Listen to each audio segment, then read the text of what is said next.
I'm going to be going over the practicum section in Morgan and I's chapter on active fire monitoring.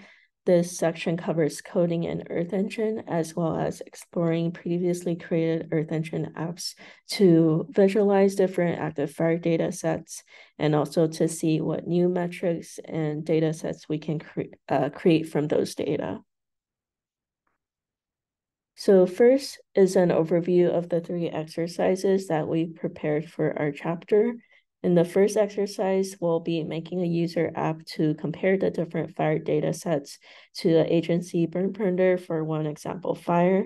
In the second exercise, we'll be looking at a previously created Earth Engine app to explore fire characteristics, metrics for that same fire using the Modus active fire data. And in the final exercise, we'll be using another previously created Earth Engine app to explore the ghost active fire data and also see how that data can be used to approximate the final perimeter for that fire. So in the first exercise, we'll be making a split panel app for visualizing the different fire data sets side by side. First, we need to define the input metadata for fire of interest. And here we're using the Bobcat fire in California from 2020 as an example. So first, we're defining the spatial and temporal bounds for fire of interest. And this lets us filter the active fire and burn area datasets and also zoom in on that fire for the app.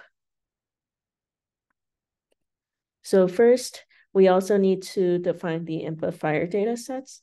The first one is the reference data from the National Interagency Fire Center, or NIFC. This is very high resolution final perimeters for different fires, and I've uploaded this data set as a feature collection to Earth Engine Assets. And we expect our different satellite-derived data sets to conform to this final perimeter. And here I've also filtered down this data set by the name of our fire of interest. For the satellite-derived data sets, first is the Modus active fire data set.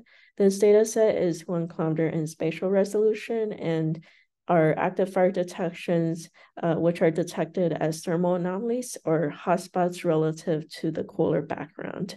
This data set is image collections in Earth Engine. They're called MOD 14A1 and MYD 14A1. And this just refers to the different satellites. So MOD is Terra and MYD is Aqua, and they have slightly different overpasses. So here I filtered the data set by the start and end date of the fire, and we've created 2 functions, the get fire mask function, which gets the fire mask, and also the max FRP, which gets at the fire intensity of the fire. And FRP stands for fire rated power, and the units are in megawatts. So using these 2 functions and mapping these 2 functions on the image collections, we can get the active fire mask and also the total FRP for this fire. The second data is the Modus burn area dataset. Unlike the active fire dataset, this dataset is 500 meters in resolution and derived from a series of surface reflectance images and looking at the temporal changes in the near-infrared and shortwave infrared bands, we can get at when the pixel actually burned.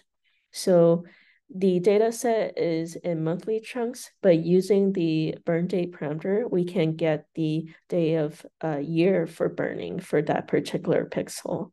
So by mapping the get burn date function and also filtering the image collection, we can get the burn date for each pixel. And the final satellite-derived data set is the GHOST active fire data set. So we have the GHOST 16 and GHOST 17 satellites. Both of these are geostationary satellites, and they're located at different longitudes. So GHOST 16 is also GHOST East, GHOST 17 is GHOST West. And currently GHOST 17 has been replaced by GHOST 18. So GHOST active fires are very high in temporal frequency, and they cover North and South America. They're about every 10 minutes or so, and 2 kilometers at the equator in spatial resolution. So just like with the MODIS active fire data set, we can filter these two data sets by the temporal bounds, the start date and end date. And we've also created the same functions, get fire mask and get FRP, although they have slightly different parameter names and slightly different quality bands. So these are some differences to the MODIS functions. So here we've also mapped the two different functions on top of the Go16 and Go17 image collections, and we can also get the active fire mask and total FRP. So just to check that all of the layers are working, we can just add all of these different layers to the code editor, and just to see that all the colors and the location of the fire looks good. So once that we can see all the layers are working properly, we can start to define the panel layout. So we have 4 different panels, one for MODIS active fires, MODIS burn area, ghost active fires, and the reference perimeter. So for each of these panels, we are putting the different layers for those panels. So for the first one is the MODIS active fires. So we have the Terra image mask and the Aqua image mask, and then so on and so forth. So we have these 4 different panels laid out like this. So in the top left, we have MODIS active fires, and then we have ghost active fires, MODIS burn area, and the reference data. And then we also need to define a map grid that's 2 by 2. So we have these different maps contained within panels. And then we can also set the zoom by the longitude and latitude. And we can also set the panel as is. So here is what the app should look like. So on the top left, we have the MODIS active fires, and then we have the ghost active fires on the top right. Bottom left, we have the MODIS burn area, and then we have the reference perimeter. And then you can also check the code checkpoint to just make sure that everything is working properly. And then you can also use your own parameters for fire that you're interested in to zoom in on that particular fire instead of this example one. And in the second exercise, we'll be looking at the FIRMS app. So this is using the FIRMS data on Earth Engine, which has the MODIS active fires.